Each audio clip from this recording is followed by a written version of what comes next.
Bonjour à tous. On a lancé donc au mois d'octobre une couveuse d'œufs de blanc de l'Allier comme l'année dernière à la même période.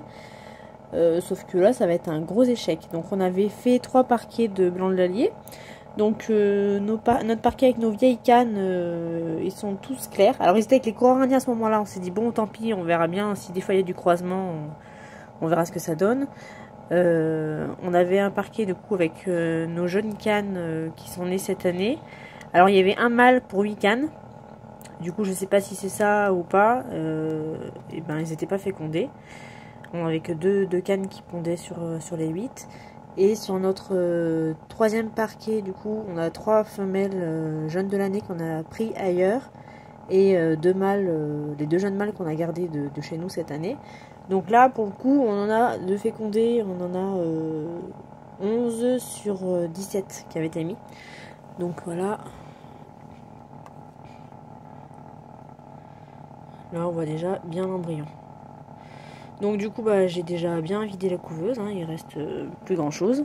J'avais fait en sorte qu'elle soit pleine, mais du coup bon, bah, on va devoir finir avec pas grand chose.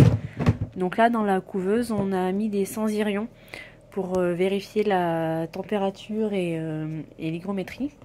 Donc on en met un sur le milieu de la couveuse et un sur un bord pour ajuster la température au mieux, parce que bon déjà entre le milieu et l'extérieur on peut avoir 1 degré d'écart. Alors du coup là je vais montrer sur des œufs clairs.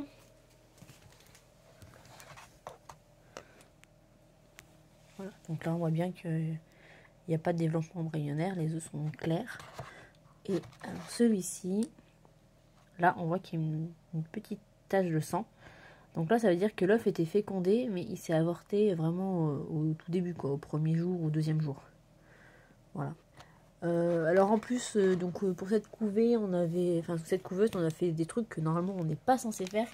Donc on a mis des œufs sales, parce qu'on a donc les jeunes cannes qui n'avaient pas encore vraiment compris le principe des nids. Enfin, je pense qu'elles n'ont toujours pas vraiment compris. Elles pondaient en dehors, donc au pied de la mare, dans la boue. Donc voilà, des œufs sales, des œufs sûrement un peu petits et des œufs peut-être croisés blanc de l'Allier corail-indien. Mais bon, le but c'était d'essayer de remplir la couveuse au maximum. Et voilà, tout ça pour rien. Donc là, tous ces œufs sont clairs et tout cela aussi.